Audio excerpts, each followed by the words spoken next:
Hello guys, welcome back to another video. আজ আমরা কথা বলবো সবচেয়ে বড় ম্যাচের, আইসিসি চ্যাম্পিয়ন্স ট্রফি 2025-এর। সেটা হচ্ছে ইন্ডিয়া ভার্সেস পাকিস্তান। আমি এখন ভিডিও বানাচ্ছি, এখন 12:15 বাজে। 2:30 থেকে ম্যাচ স্টার্ট হবে India versus Pakistan Dubai international স্টেডিয়ামে।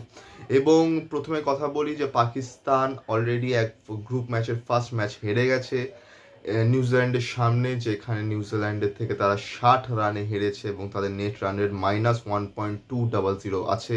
এবং ইন্ডিয়া তাদের ফার্স্ট গ্রুপ ম্যাচ জিতেছে বাংলাদেশের এগেনস্টে।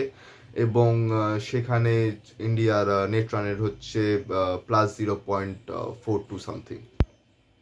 এবং আজকে যে ম্যাচটা ইন্ডিয়া পাকিস্তান, সেটা পাকিস্তানের জন্য বেশি ইম্পর্টেন্ট, কারণ আজকে যদি পাকিস্তান ইন্ডিয়ার সামনে হেরে যায়, যেটার চান্সেস অনেক বেশি, তাহলে পাকিস্তান বেরিয়ে যাবে এই টুর্নামেন্ট থেকে। পাকিস্তান টিম, হোস্ট কান্ট্রি এই আইসিসি চ্যাম্পিয়ন্স ট্রফি 2025-এর। এবং আজকে যদি তারা ইন্ডিয়ার সামনে হেরে যায়, তাহলে হোস্ট টিম বেরিয়ে যাবে চ্যাম্পিয়ন্স ট্রফি থেকে।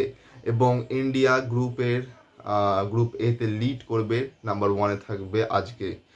তো সবচেয়ে বড় কথা হচ্ছে যে ইন্ডিয়ার স্কোয়াড যে প্রিভিয়াস ম্যাচটা খেয়েছে বাংলাদেশের এগেনস্টে, সেখানে বলিং লাইন আপে মোহাম্মদ শামি 5 উইকেট নিয়েছে, দেন হর্ষিত রানা 3 উইকেট নিয়েছে, অক্ষর পটেল 2 উইকেট নিয়েছে।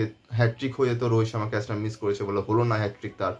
এবং কুলদীপ যাদব এবং জাডেজা তারা 0-0 উইকেটেই গেছে, তারা কোনো উইকেট পায়নি, কিন্তু তারা ইকোনমিক্যালি ঠিকঠাক বল করেছে। এবং ব্যাটিংয়ের দিকে শুভমান গিল একটা সেঞ্চুরি করেছে, এবং নট অনলি সেঞ্চুরি, সে ম্যাচটাকে জিতিয়েছে।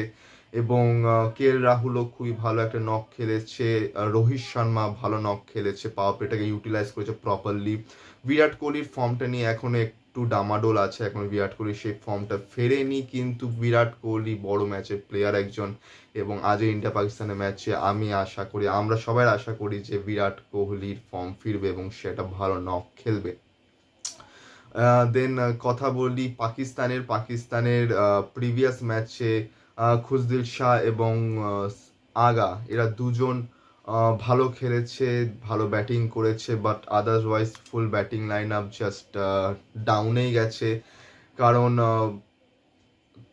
বাবার আজম 90 বলে 64 করেছে, যেখানে সে 52টা অলমোস্ট ডট বলই খেলেছে, এবং সেখানে দেখতে গেলে পাকিস্তান 60 রানে হেরেছে।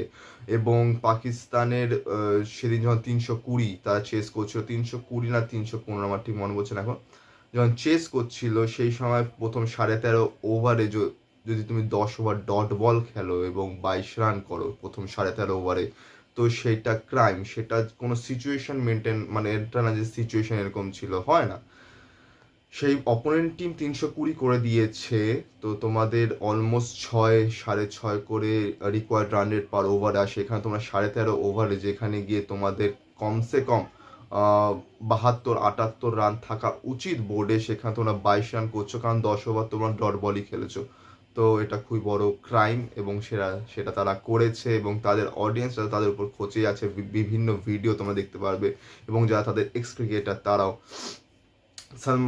আগা এবং খুশদিল শাহ, তারা এসে যা ব্যাটিং করেছে এবং যা রানটাকে তুলেছে, তো তার জন্য এটা ডু অর ডাই ম্যাচ পাকিস্তানের। তো সেখানে তাদেরও আশা করি ফর্ম ফিরবে, কিন্তু অ্যাজ ইউজুয়াল আমি চাই ইন্ডিয়া জিতুক এবং পাকিস্তান টুর্নামেন্ট থেকে বেরিয়ে যাক।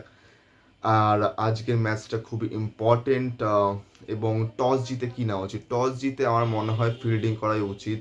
যদি টস জেতে তাহলে ফিল্ডিং করা উচিত ইন্ডিয়ার, কারণ প্রিভিয়াস ম্যাচটা তারা চেস করতে গিয়ে জিতেছে, চেস করে জিতেছে, এবং চেসিং ক্যাপাসিটি ভালো আছে। যদি ফার্স্ট ব্যাট করো, যেমন করাচি, লাহোর, পাকিস্তানের যে গ্রাউন্ডসগুলো, সেখানে বড় রান দেখা যাচ্ছে 300, 350। ইয়েস্টারডে যে ম্যাচটা ছিল ইংল্যান্ড ভার্সেস অস্ট্রেলিয়া, যেখানে ইংল্যান্ড 351 করেছিল, সেইখানে 15 বল আগে অস্ট্রেলিয়া 356 করে ম্যাচটা জিতে গেছে। মানে বুঝতে হবে যে কতটা রান হচ্ছে মানে একদিনে একটা ওডিআই ম্যাচে 700+ রান হচ্ছে, তো সেটা অনেক বড় ব্যাপার।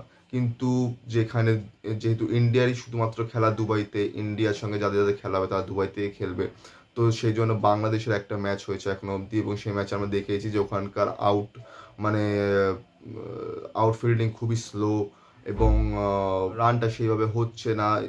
বাংলাদেশকে অলমোস্ট 120 কি 140-50 সামেট দিত, কিন্তু যাই হোক না কেন একটা ভালো পার্টনারশিপ ক্রিয়েট হয় জাকির আলী এবং হৃদয়ের মধ্যে, এবং তারা 150+ একটা পার্টনারশিপ ক্রিয়েট করে টিমকে একটা বড় রানে নিয়ে যায়। কিন্তু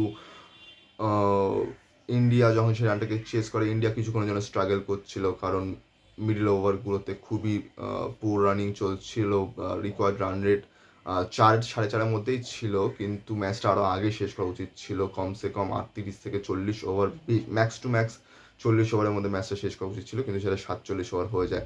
কিন্তু যাই হোক না কেন, কিন্তু এবং কিছু কিছু সিলি মিস্টেক প্রিভিয়াস ম্যাচে ইন্ডিয়া করেছে, যে মিস্টেকগুলো এই ম্যাচে করা চলবে না। কারণ একটা তো হচ্ছে যে ম্যাচ জিততেই হবে, গ্রুপে সিকিওর করতে হবে সেমিফাইনালের জন্য নিজেদের। আরেকটা বড় ব্যাপার হচ্ছে যে পাকিস্তানের এগেনস্টে খেলা, সো মেন্টালি খুবই বড় প্রেশারের একটা ম্যাচ। অ্যান্ড তোমরা কারা কারা এক্সাইটেড তো সবাই, তোমাদের কি বক্তব্য তোমরা কমেন্টে জানিও, এবং ভিডিওটাকে লাইক করে, কমেন্ট করে, শেয়ার করো, চ্যানেলটাকে সাবস্ক্রাইব করো, বেল আইকন অন করো, যাতে নতুন ভিডিও নোটিফিকেশন তোমরা সবার আগে পেয়ে যাও। এবং আড়াইটা থেকে খেলা শুরু হবে, so hope for the best and India, India.